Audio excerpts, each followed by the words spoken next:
नमस्कार दोस्तों। आज हम एक ऐसे विषय पर बात करने जा रहे हैं जिस पर सदियों से चर्चा और बहस होती रही है। मृत्यु और अमरता। क्या कभी आपने सोचा है कि मरने का डर क्यों इतना शक्तिशाली है? क्या ये डर बस हमारे जीवन के अंत के बारे में ही है या जीने के तरीके को भी प्रभावित करता है? बहुत से लोग मौत के डर से एंटी एजिंग उत्पादों के पीछे भागते हैं, तो कुछ अमरता की कल्पना में खोए रहते हैं।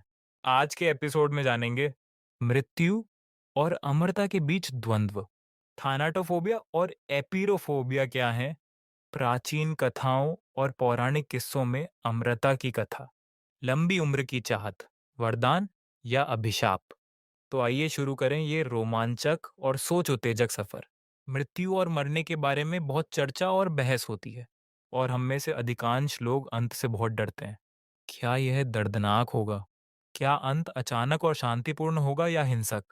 क्या मैं अस्पताल में बीमार जीवन रक्षक प्रणाली के साथ जीऊंगा? क्या मैं अपने कर्तव्यों और जिम्मेदारियों को पूरा कर पाऊंगा? मेरे जाने के बाद मेरे प्रियजनों का क्या होगा? इस डर ने एक पूरे उद्योग को जन्म दिया है जो एंटी एजिंग और दीर्घायु उत्पादों और प्रथाओं को बेचता है, जिनमें से कुछ की कीमत कुछ भी नहीं है और अन्य बहुत महंगे हैं। तो क्या होता है, क्या जीवन शैली में बदलाव करके जीवन को लंबा करने का मतलब ये है कि हम अब डर में नहीं रहते?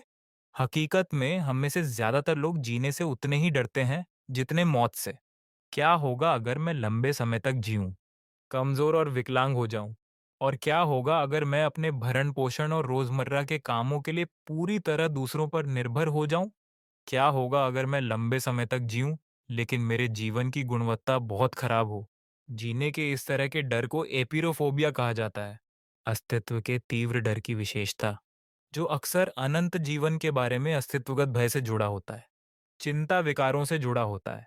जब आप जीवन के अर्थ और उद्देश्य तथा वास्तविकता की प्रकृति के बारे में सोचते हैं, तो आप अस्तित्वगत पीड़ा में होते हैं।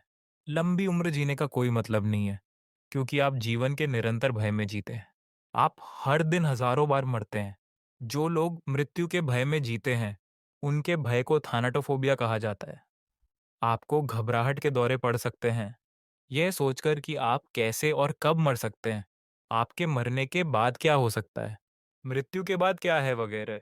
दोनों ही फोबिया में अंतर्निहित प्रमुख कारक लंबे समय तक जीने की अनिश्चितता और मृत्यु के बाद क्या होगा, इस रहस्य या अनिश्चितता को लेकर निरंतर चिंता है। जीवन और मृत्यु दोनों में दर्द और पीड़ा शामिल हो सकती है, कुछ के लिए कम, दूसरों के लिए ज्यादा। आज बहुत से लोग लंबी उम्र के पीछे पागल हैं, अपनी उम्र बढ़ाने के लिए।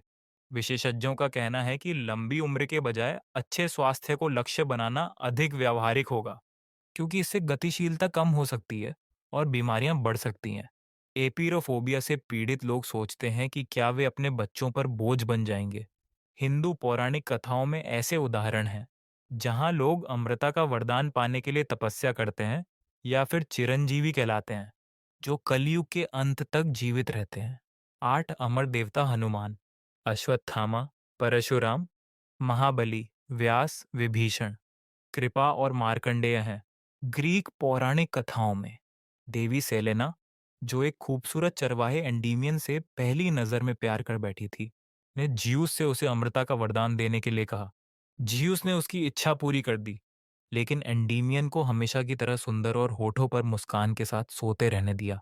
कहा जाता है कि क्रिया योग गुरु महाअवतार बाबा जी पिछले 5,000 वर्षों से जीवित है।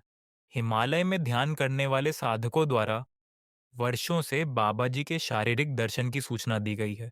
माना जाता है कि चिरंजीवियों के 8 नामों के साथ एक श्लोक का जाप करने से व्यक्ति को लंबी आयु, बीमारी से मुक्ति और कम से कम 100 साल तक जीने की प्राप्ति होती है।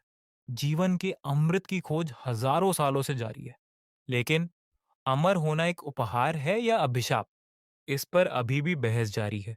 तो दोस्तों, मृत्यु और अमृता सिर्फ साहित्य और दर्शन के विषय नहीं हैं, बल्कि ये हमारे रोजमर्रा के विचारों, डर और उम्मीदों से गहराई से जुड़े हुए हैं। अमृता की चाहत हमें क्या देती है, सुख या पीड़ा?